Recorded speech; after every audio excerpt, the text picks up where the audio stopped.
de l'ONG.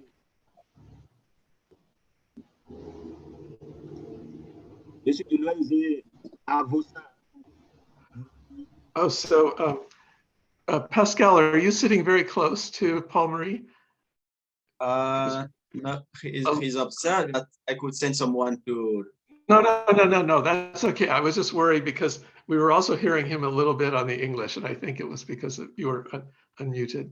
So Yes. shall we start, Anne? Sure. Okay, well, I'm going to share my screen. Share the screen, share tab.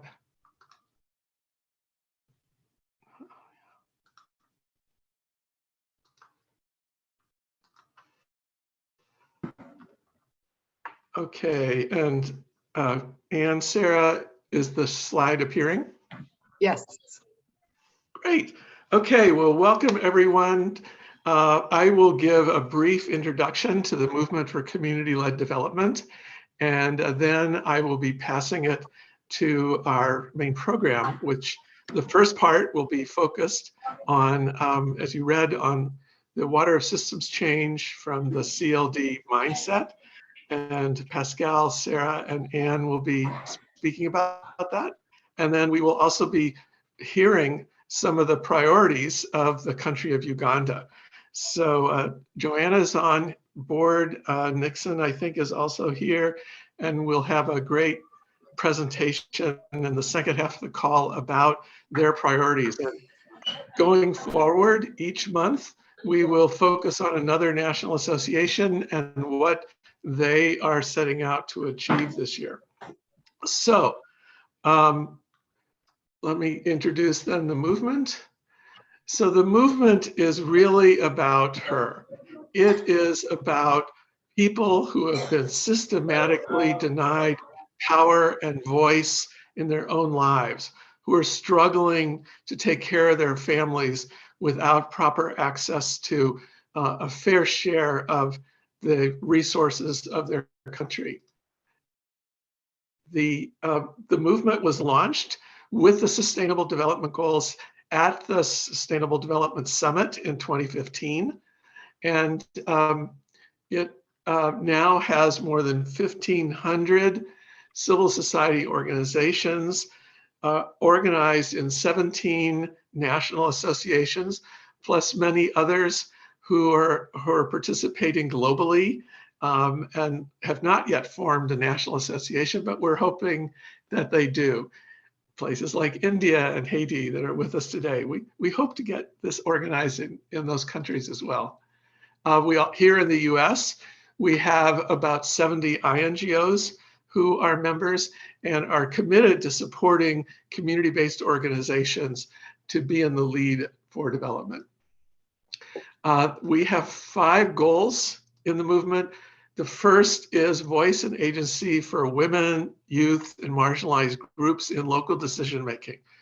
The second is that communities must have a fair share of the national budget in their countries.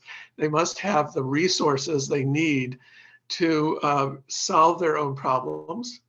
There must be good local governance, local elections, local transparency, citizen engagement. If you have those first 3 things, we've seen that communities can achieve quality public services, health, education, nutrition, training. And finally, resilience. Resilience to shocks is fundamentally a community attribute. So those are our 5 goals.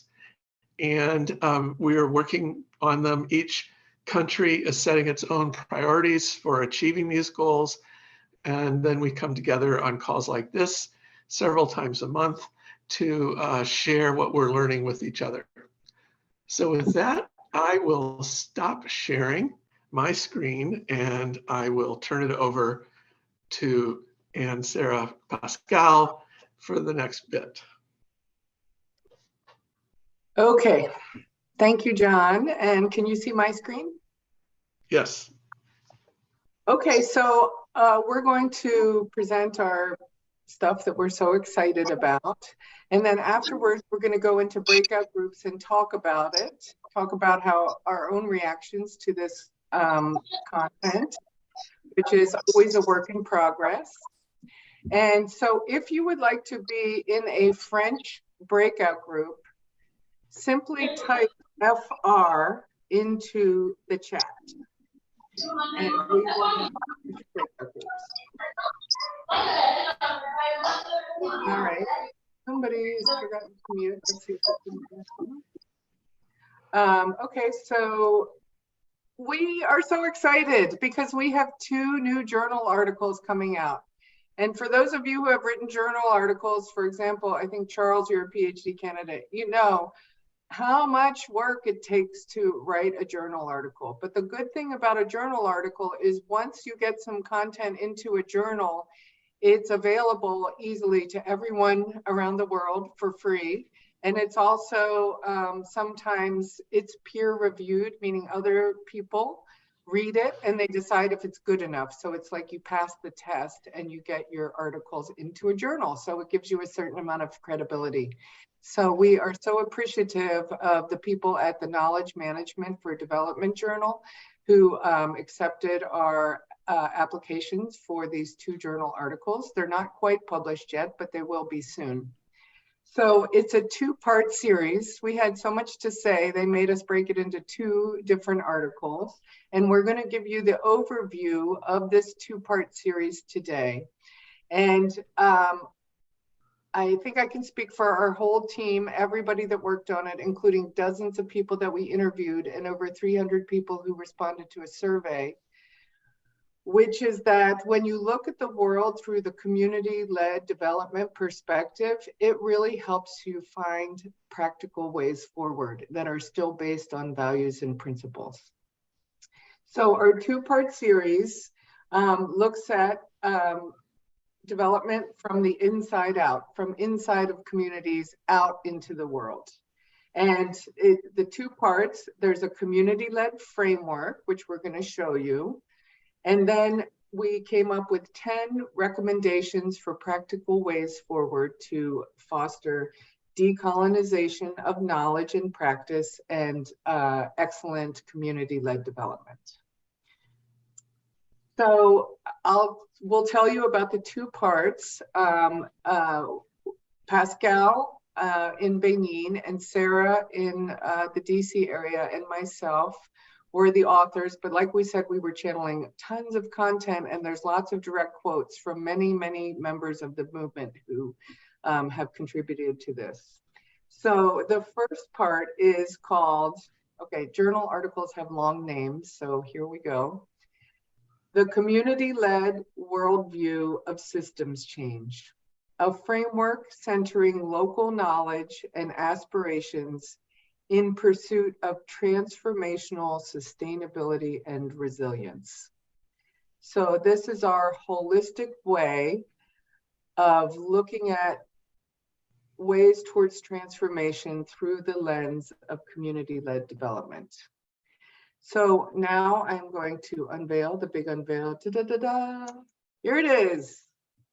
And I know you're like, wow, that's a lot. So Pascal, who was the mastermind behind this adaptation of another tool that we've used in the past, I'm going to turn it over to Pascal now to walk you through what this community-led worldview of systems change is all about. Pascal? Yeah, thank you, John. Thank you, Anne. Hi, everyone.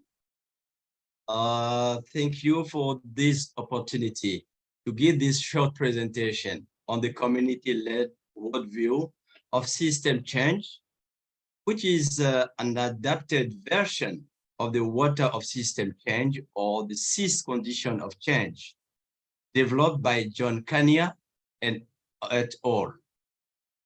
This adaptation has been discussed with John Kania and his team, and they do approve the frame we co-design within our movement. Before coming to the frame itself, it's worth mentioning that the dream of we all are sharing in the movement is to transform the way we do development and put community at the center of our work to ensure that we facilitate the process and support action towards sustainability and resilience in communities. In that regard, we need to share the community-led worldview system change that goes beyond the traditional paradigm, focusing more on tangible resources that we can see there: policies, practices, resources, generation,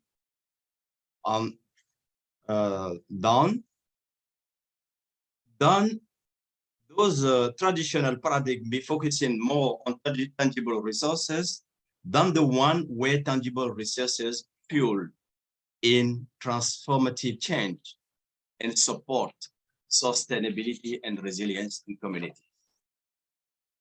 The model community-led development worldview of system change that we are presenting today clearly shows that intangible resources that we can see at the level 1 and level 2 on top of the diagram we are seeing there, showing individual and collective growth mindsets. Second, mutuality, power dynamic, relationship, and network. Those two levels drive and sustainable the tangible resources. In other words, the model reflects the needs to shift from the practices based on doing more the same with merely tangible resources to a comprehensive frame where the three levels are bound and interrelated. The model is founded on local knowledge and worldviews. They are interrelated with mindset, which then enable action that leverage mutuality, relationship, and network, and proactively modifies power dynamic. This flows into successful advocacy for improved policies, practices, and resource generation that support inclusive, authentic community aspiration, both tangible and intangible, at multiple levels, including local, middle, national, and even international level. The loop transformation is really complex and continuous. What is new in our adapted version?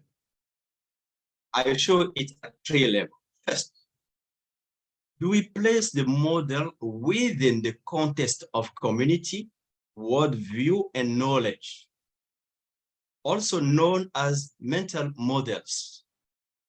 How do the community and its members perceive space, time, others, and their place within it all? A survey respondent asked, what is the right path for localization if the policies and procedures are always priority and the need of people are secondary? We hope that by placing the model within the context of community knowledge, the perspective and the need of the people will be explicitly recognized as driving the entire cycle. Number two,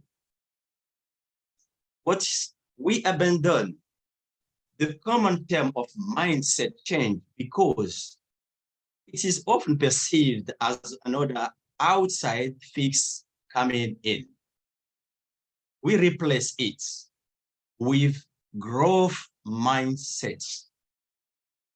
We place individual and collective growth mindsets in the top position of the starting and often revisited points of the cycle of transformative change. We can see it there, individual and collective growth mindsets.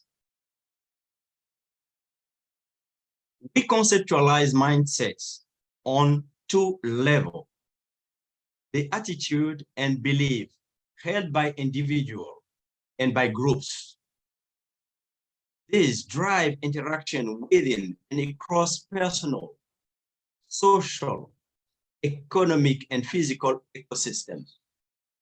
We consider appraisal, tradition and innovation, decision, conflict resolution, social cohesion, inclusivity, and commitment to act or not. We also emphasize the distinct nature of the collective mindset, which is key, for example, to community resilience in difficult situations. Our frame describes a series of conditions of change which weave together growth mindset, mutuality, power dynamic. You can see those at level 2, relationship, and only then do we move to policies, practices, and resource generation. The MCLD builds on a system which highly values growth mindsets as an indispensable element that lead us to transformation and resilience, that which is the ultimate goals of our movements.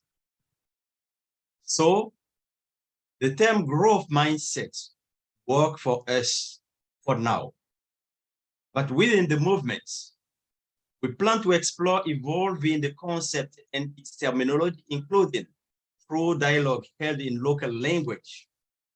We will specifically explore elevating the concept to encompass heart-centered conscientiousness. And the last point of adaptation, we add mutuality to show the need to think, to act, or operate in regard to the principle of interconnectedness. Indeed, scientists broadly share that with whatever affects one directly affects all indirectly.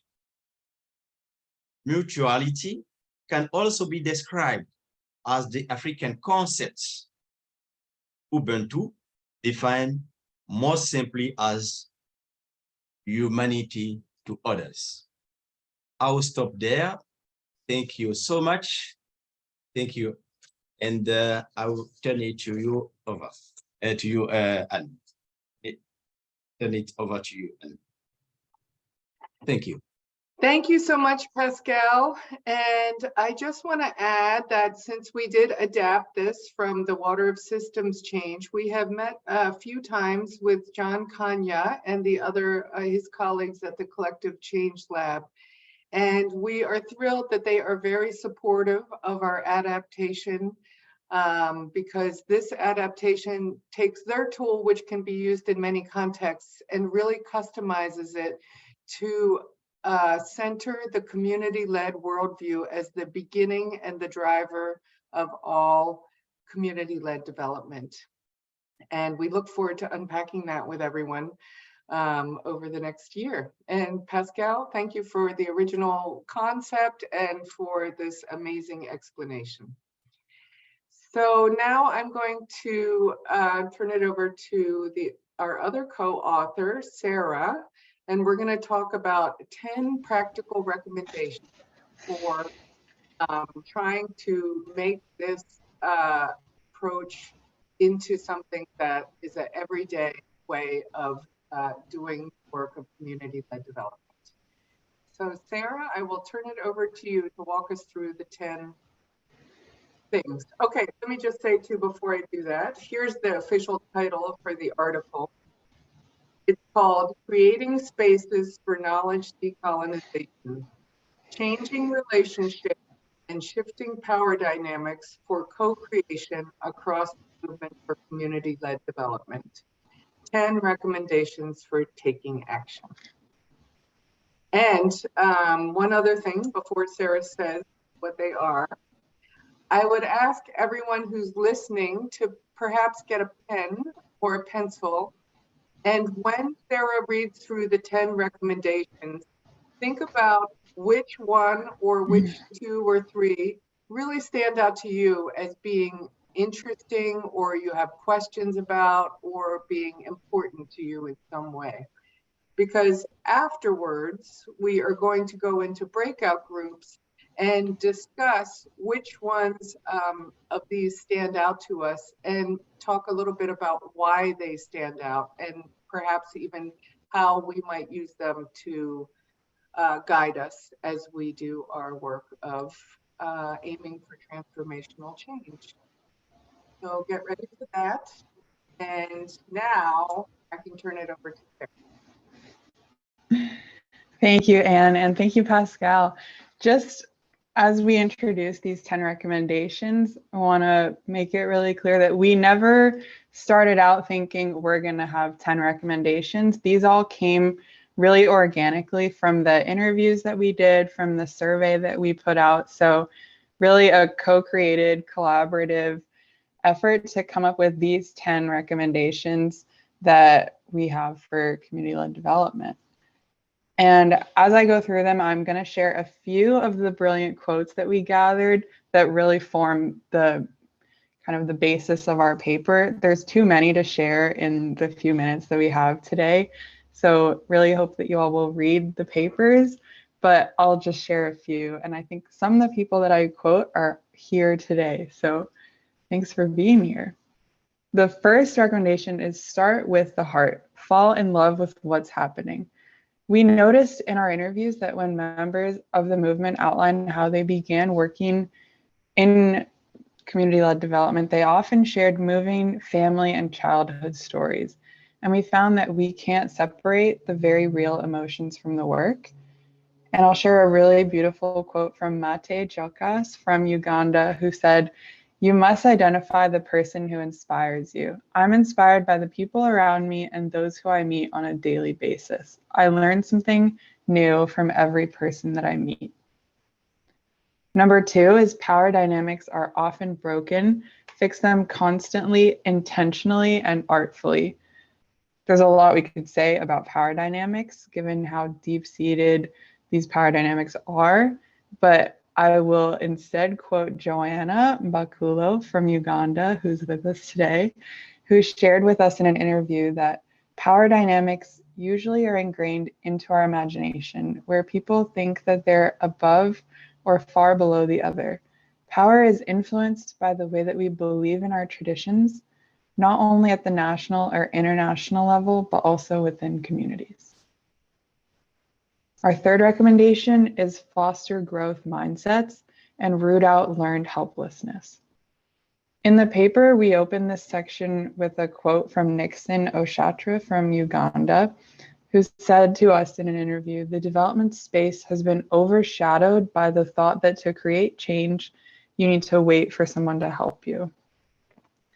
And in our paper, we talk about as we create space for decolonization, those of us working in development need to stop starting with problem solving and bringing outside solutions, because we know that what's local is already good enough.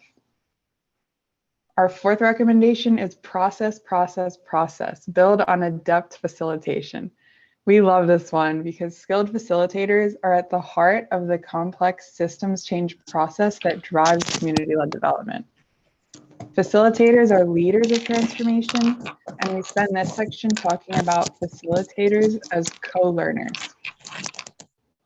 The fifth recommendation is co-create a shared space where everyone has a part to play.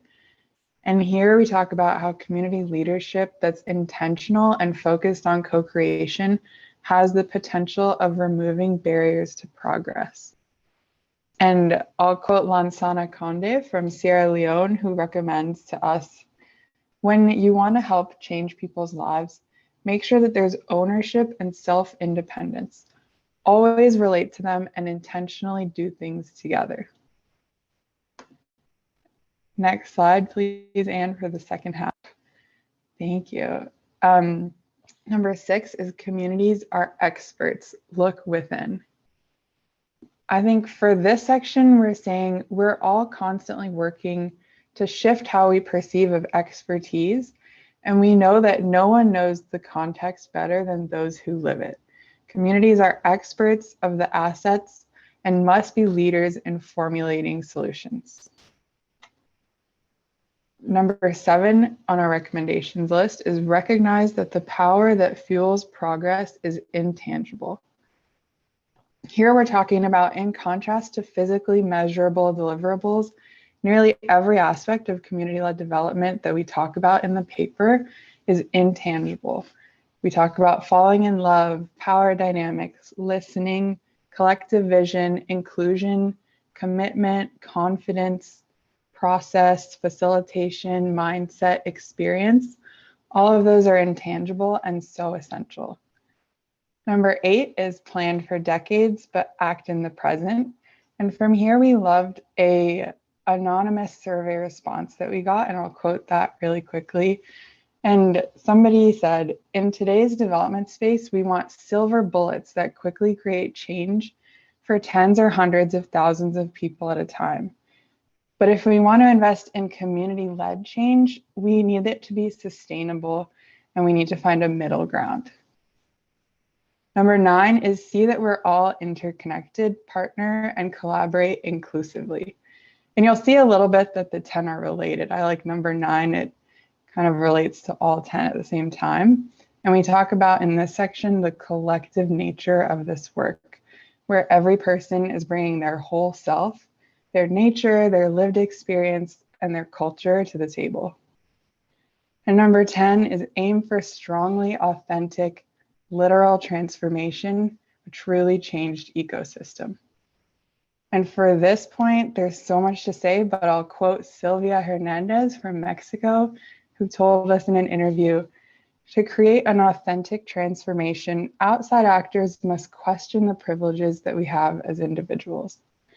We must continuously ask ourselves, do we want to know the community's answers, or do we want to impose our answers on them? So again, there's a lot to unpack with these 10, but at this point, we're really excited to hear what you all think. So I'll turn it to Anne to explain what we're going to do in breakout rooms. Thank you so much, Sarah. That was awesome. So in the breakout groups, we are going to, actually it's going to be 15 minutes instead of 20, but we are going to talk about, of the 10 recommendations, which one stood out to you and why did it stand out to you? And as we unpack these over the course of the coming year, your reactions and your thoughts and your advice and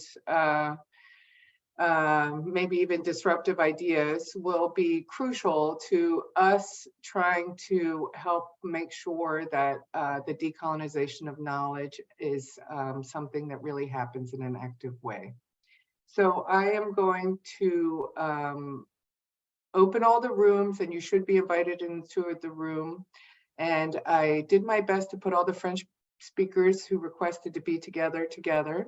But if there's any problem, you can just let me know. So let me go ahead and open the rooms now. And you can go into your rooms and discuss which stood out to you and why did it stand out.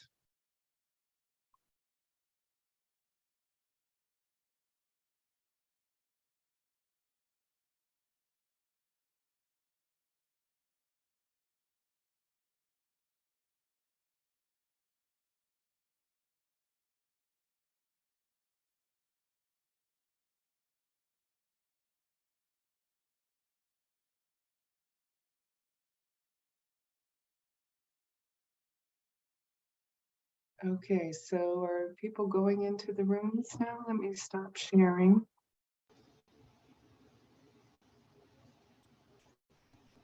Oh, Sarah, I guess since you're a co-host, you didn't get invited into a room.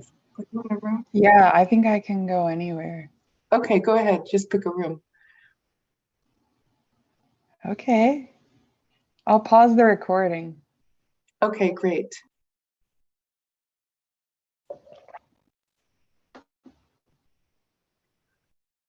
Welcome back, everyone, from your breakout groups. Thank Had a good you. time. Yes. And also, we had 9 people in our French breakout group, so a special thankfulness to people who are willing to come and even when French is their preferred language and be in the French breakout group, because we really appreciate that input. So we have a couple minutes just to do some highlights. I wonder if anyone has any comments from their breakout group or any thoughts that you would like to share with us, with the whole group. Feel free to unmute yourself or raise your hand or type in the chat as well.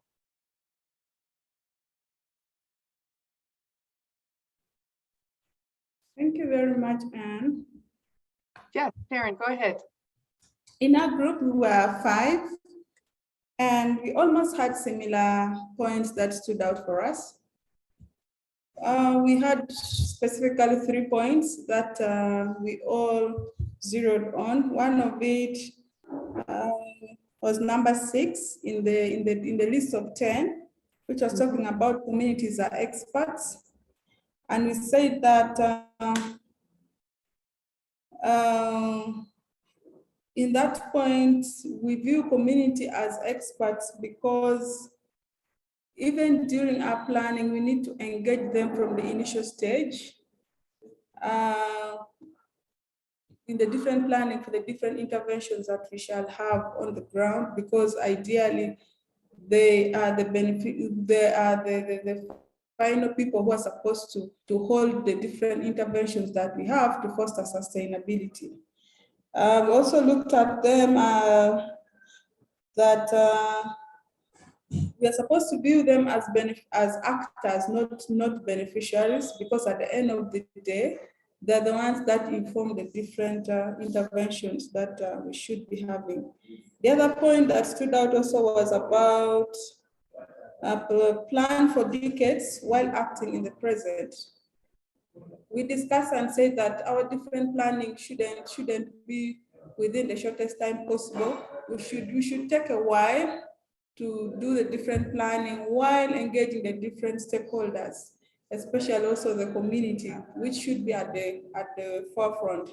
So if we do planning for quite some time and engage the different stakeholders, so then our intervention at the present will have the sustainability bit of it.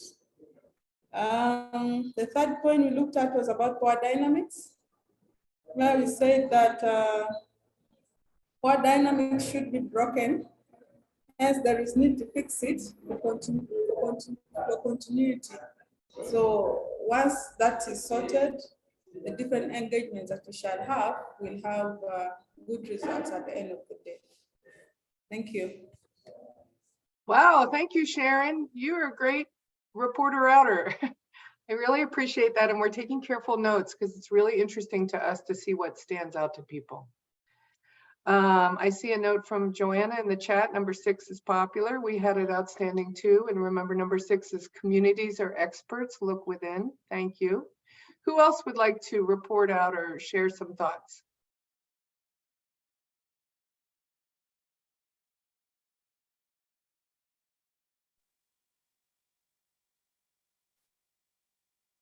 Oui, allô? Go ahead. Yes, please. Oui, bonsoir tout le monde et bonjour. Nous, dans notre groupe, il nous a été un peu difficile de pouvoir nous situer sur 2 points parmi les 10. Néanmoins, nous sommes arrivés quand même à nous entendre et à bâtir notre réflexion autour de 2 points principaux. Il s'agit d'abord du point 1, parce qu'il faut avoir du cœur dans ce que nous faisons pour pouvoir établir l'équilibre et avoir de la passion et créer ensuite le point 5 qui est l'espace où nous pouvons avoir l'opportunité, l'occasion de partage d'expériences, de connaissances et de combinaisons. Et tout cela, dans cet espace, nous pouvons créer alors cette dynamique de pouvoir qui doit pouvoir influencer les uns et les autres dans cet espace-là pour amener à la mentalité de croissance que nous désirons tous ardemment et pour aboutir à un changement de comportement. Donc, nous avons créé à partir du point 1 et du point 5 l'espace dans lequel nous pouvons appliquer, par exemple, le point 2, le point 8 et le point 3. Merci beaucoup.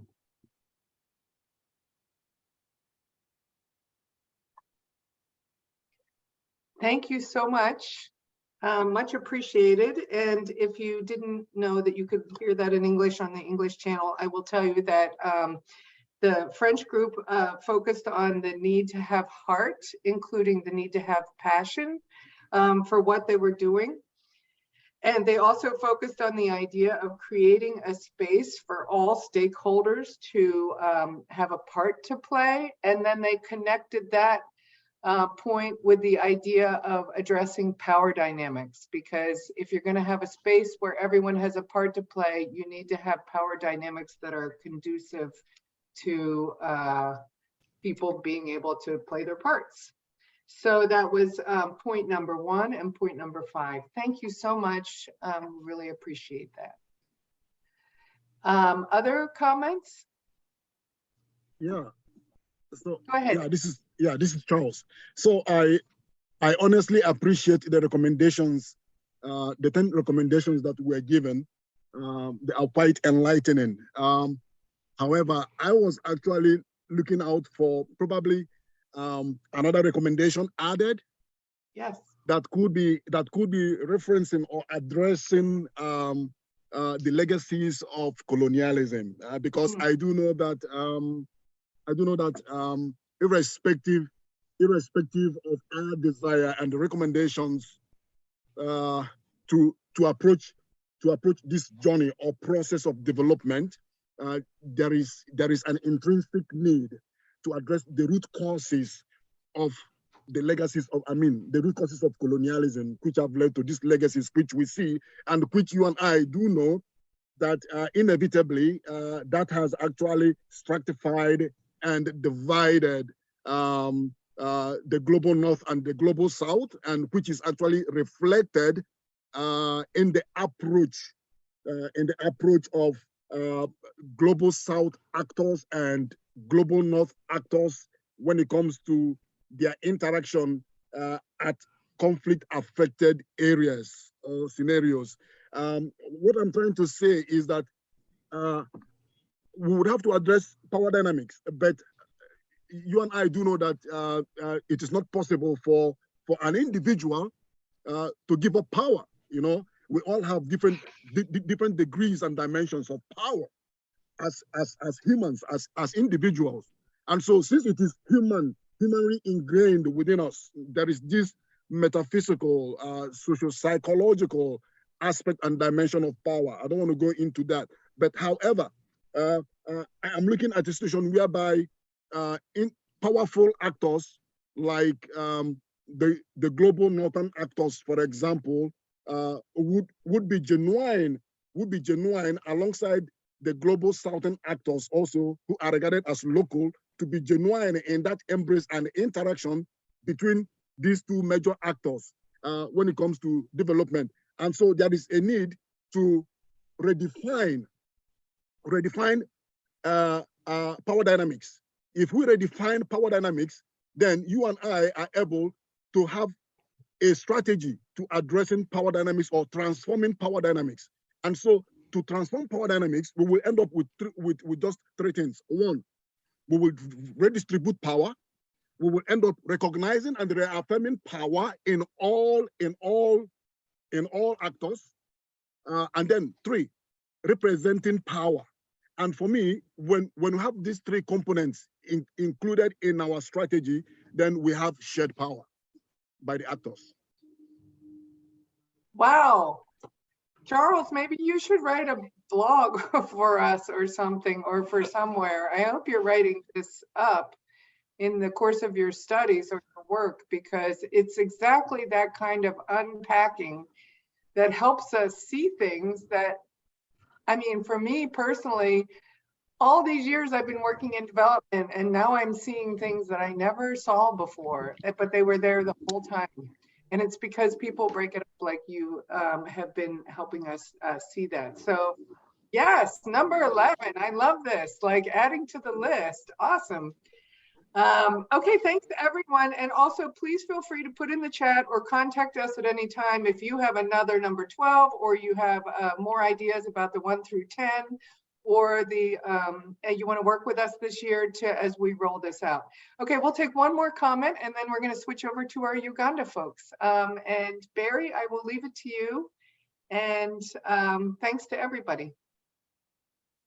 I was just going to agree with and commend what Charles has just said, and to add to that one of the, without going into where this comes from or whatever, I know some people who have really been working on decolonization kinds of issues have strongly recommended that everyone who works for, whether they're coming from the global north or the global south, and works for an NGO, for a bilateral, development agency, or whatever it is, that part of their training and orientation shouldn't just be about the country landscape and about the organization, that everyone should have to have training and understanding of the colonial history, and that is as important to really doing the kind of work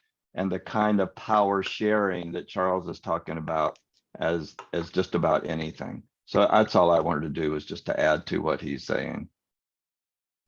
Thank you so much. I'm going to turn it over to John now because we need to hear from our colleagues in Uganda. Wonderful. Thanks so much. And thanks to everybody for all these insights. I just loved learning about the 10 steps. I know I'm sitting here talking with Anne and Pascal and Sarah almost every day, but it was all new to me. So I'm really, really excited by that presentation. The other thing I'm very excited about right now is the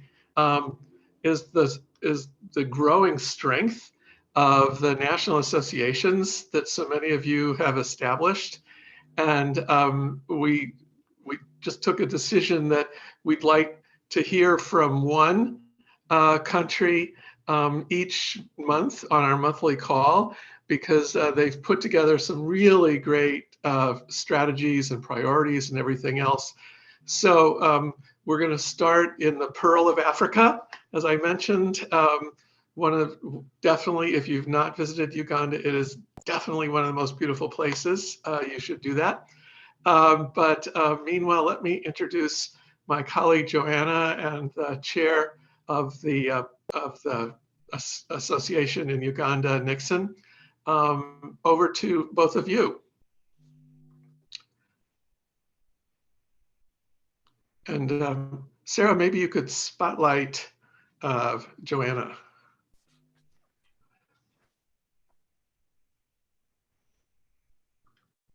Joanna, are you there? Can you unmute and speak? Hi, everyone. Nixon here. So Nixon, great. Yes. I think I'll kick off the engagement, and then later on invite Perfect. Joanna to pick up from me. So unfortunately, my video has failed to connect. So I'm sorry that most of you will not be able to see my face, but I'll be able to see me in next engagement. I'm failing to connect the video on my laptop. So my name is Nixon Ochatre.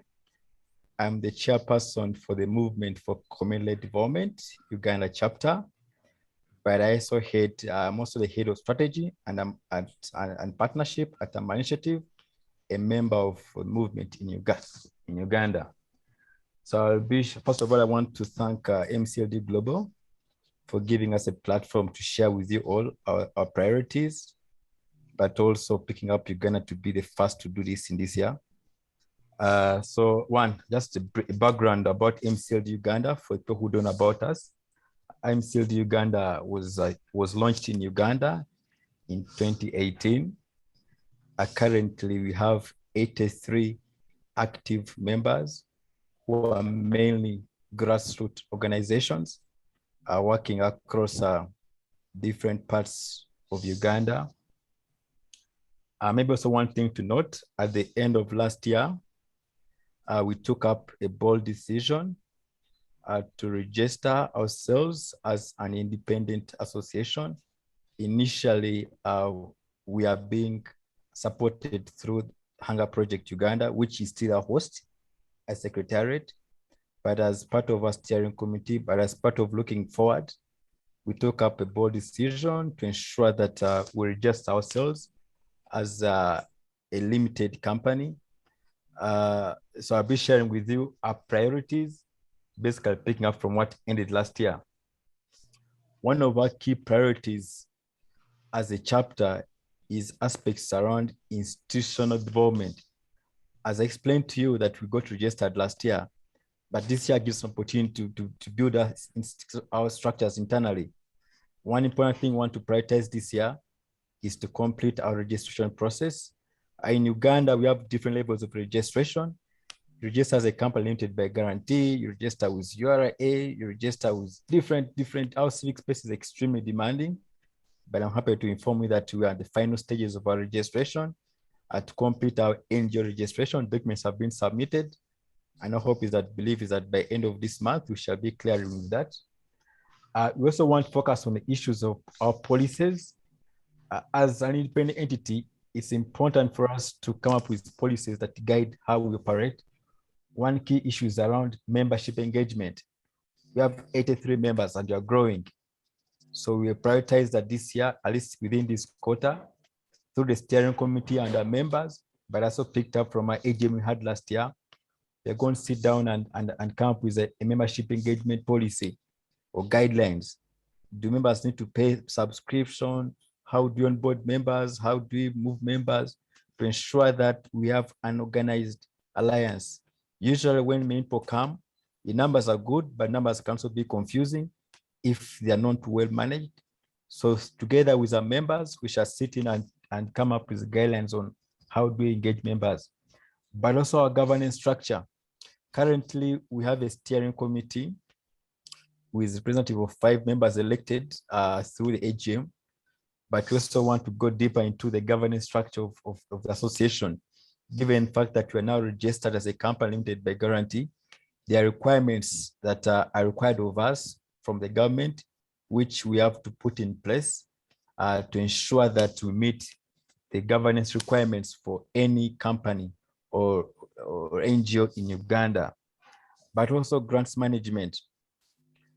As part of our mandate, yes, we usually receive grants as an association, but the challenge always comes that if an association gets a grant, how is the grant managed to ensure that at the end of the day, all the members are able to benefit from that grant? That is very critical, especially where the different entities coming in together, that we don't have a staff. We don't have staff who are in charge of an M&E, finance. So we're also going to structure ourselves on how best the chapter can put up specific guidelines or policies on how grants will be managed if and when they come as expected. The other aspect is around the budget and work plan. We tend, of course, as an organized structure, we need to come up with a budget to guide us in the year, but also the activities that we shall be undertaking within 2023. This is important because failing to plan is failing to succeed. So it's important for us to come up with a budget. It's important for us to come up with a work plan which speaks to our strategy and our purpose of existence.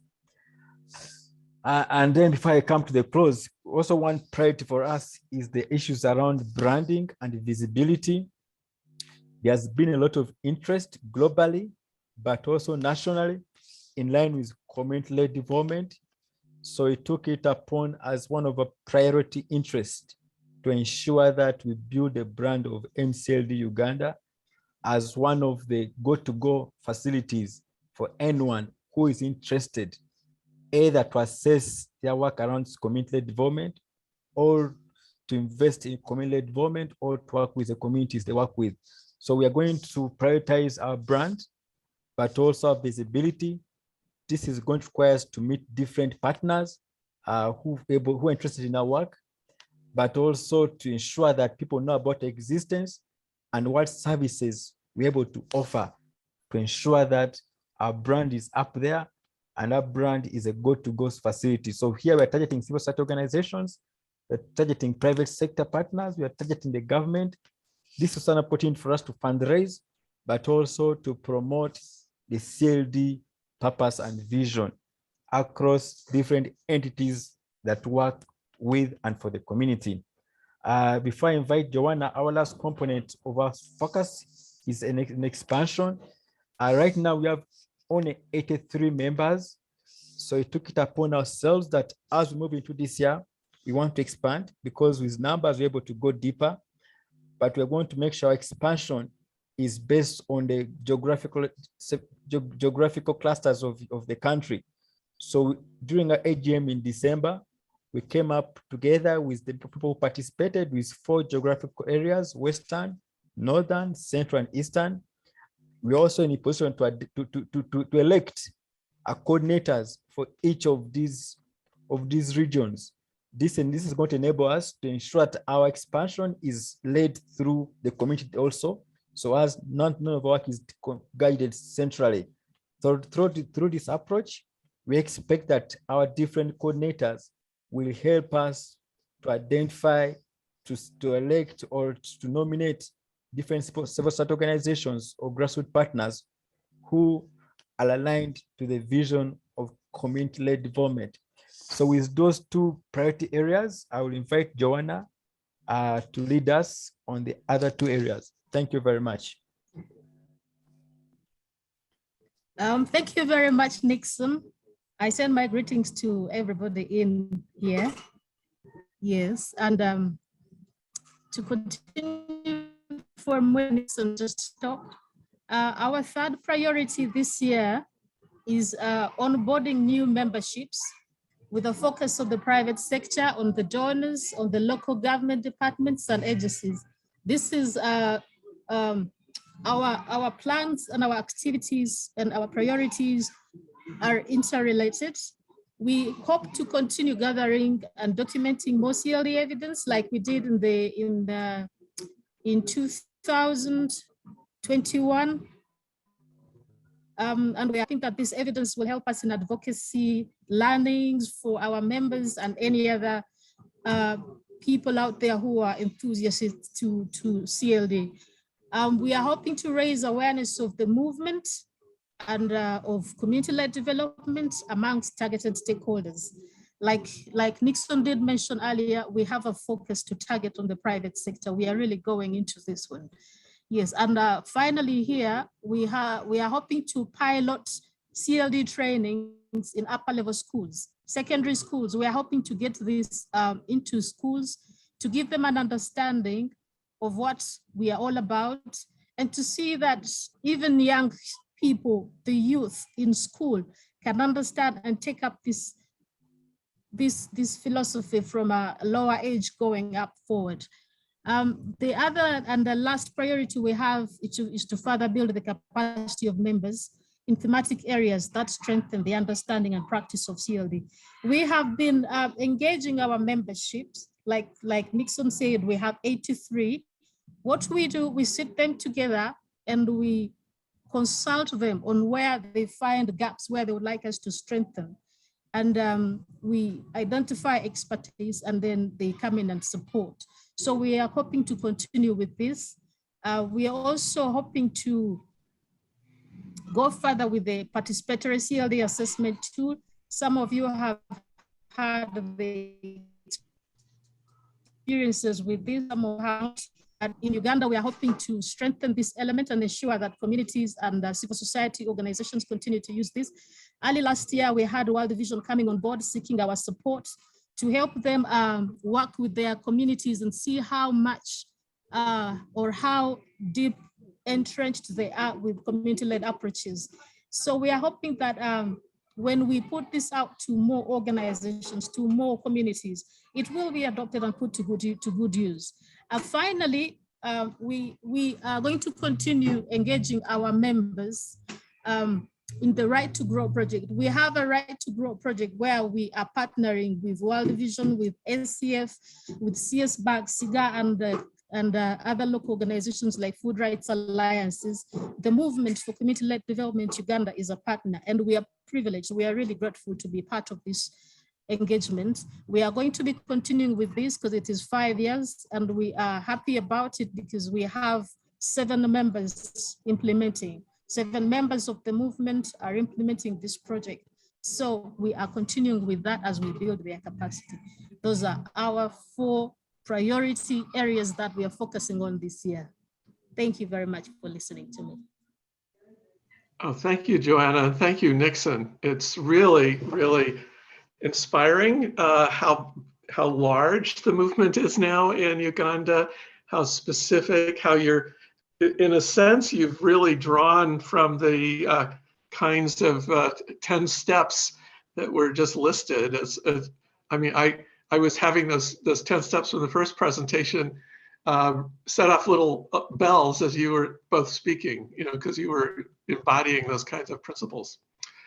So we have if anyone has a question that they'd like to ask Joanna or Nixon before I make some kind of closing announcements.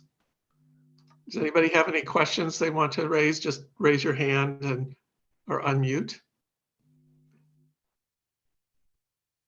Otherwise, we are drawing near the end, and I did want to make a couple of announcements before we close. Oh, good.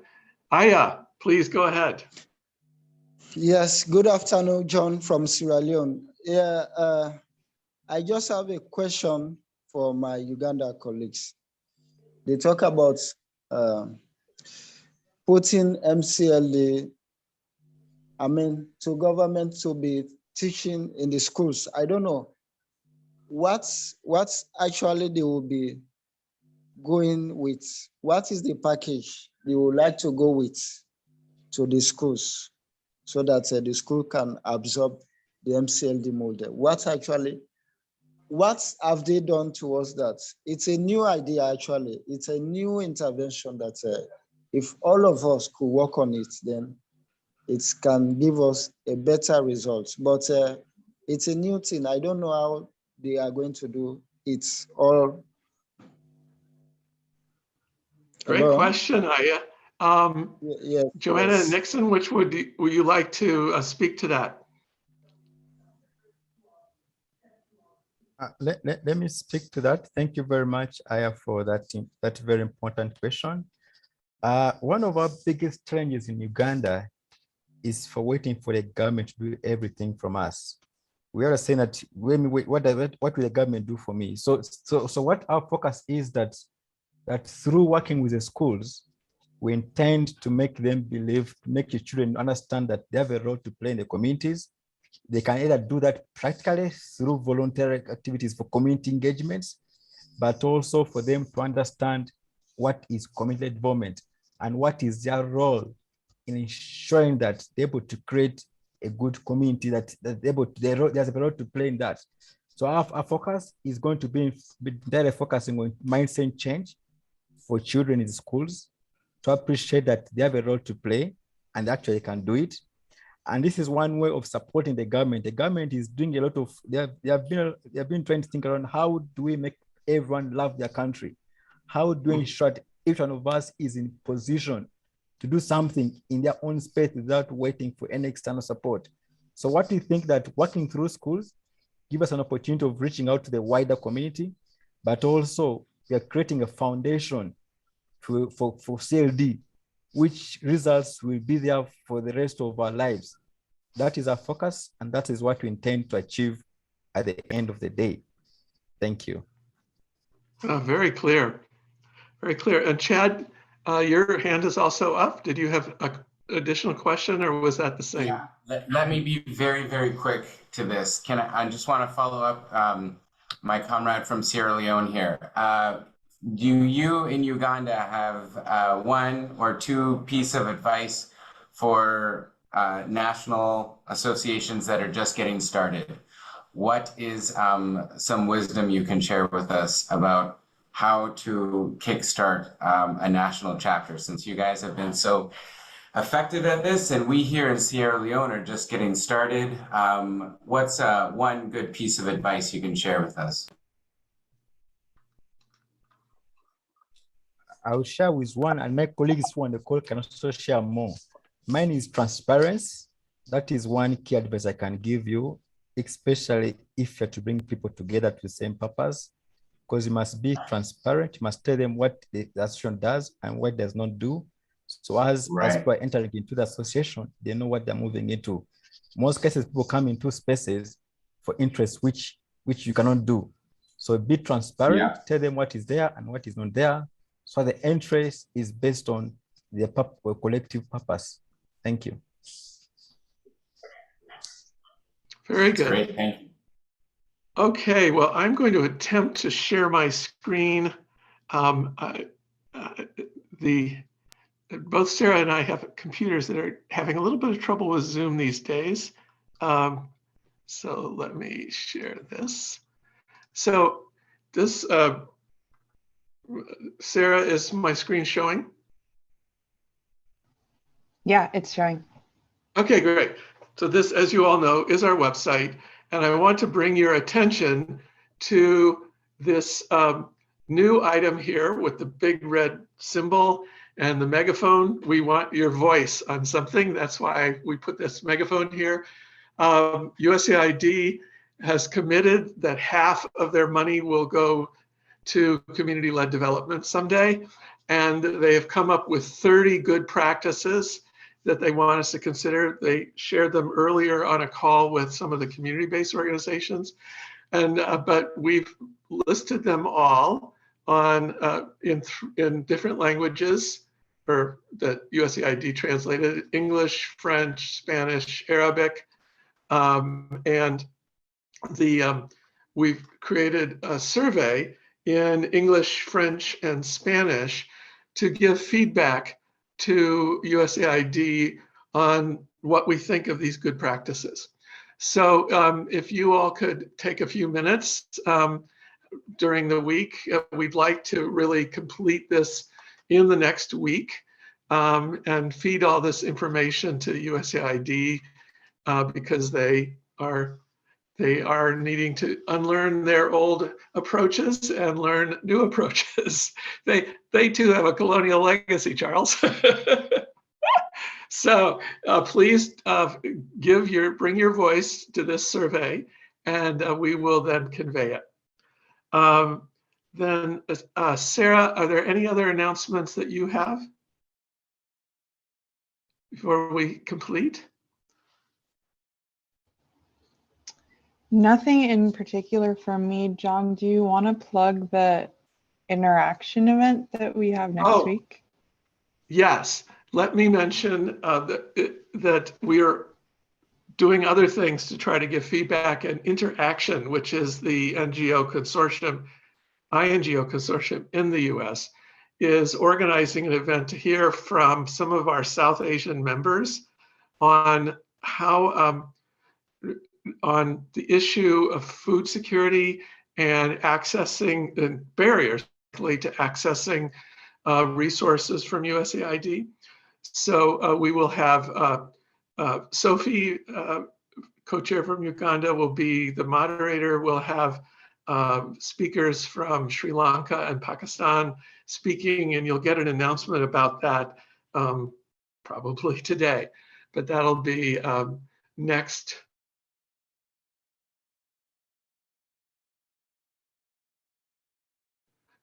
On February 1st, Sarah, is that right? Anyway, it's in 1 week, So you'll be getting all the details and the link to that, and you're most welcome to tune in. We're also doing an event coming up at the UN, but it's not being webcast. So if you have friends in New York who are attending UN meetings, they can join some of our colleagues who will be speaking at that event also. So it's a busy time. But this is overall a year when we are really recreating, co-creating a new future for the movement, one that is truly led from the Global South, one that is truly not being run from Washington or any other former colonial capital, but is truly expressing people's own aspirations in an inclusive way, and also one that can raise much more money. So we are discovering new pathways to raise money for movement activities. That's one of our big goals. So I want to thank you all for joining today. We will have the recording of this call up on the website shortly. And but until then, in our grand tradition, if everyone wants to unmute and say goodbye, you can unmute and say goodbye to everybody. Goodbye, everybody.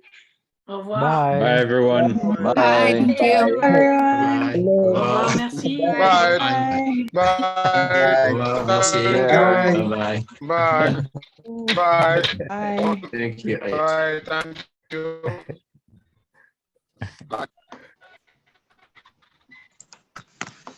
Sarah, bye. Bye. Thank you so much. Hi, Aya. Oh, Bye, bye. Sarah. How are you? Bye bye. Okay. Long time. Hi, Jude. How are you? Hello. Hi, Jude. I'm all right. I'm all right, Sarah. Cool. Hi, Mr. Pascal. Hi, Dean. Pascal. Hi. Good. How are you doing? Fine. How is everything? How is Burkina Faso? I'm all right.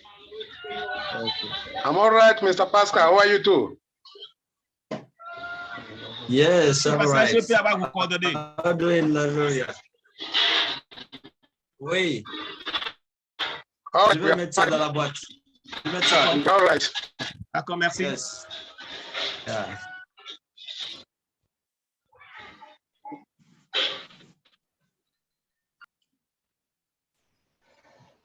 Pascal. Yes. Vous avez vu ça? Merci beaucoup. Ok, merci. Là, on garde le contact. Hein? On garde le contact. Oui, on garde le contact. Oui, oui. Merci. Merci. Je veux savoir comment ça bouge un peu au Bénin. Oui, oui, oui, ça bouge. Merci, Oui. merci bien. OK. On garde le contact. Oui, c'est rare. Ok, merci beaucoup. Bonne journée. Hello, Sarah.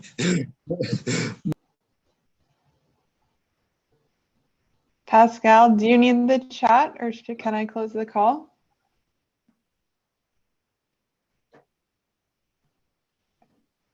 Okay. Yes, I think vous pouvez fermer, oui, oui. Ok. C'est bon. Merci à tous. Bon. Merci. Oui, oui, oui. Merci. Merci pour tout le monde. Merci, Sarah, pour voilà. Merci à vous.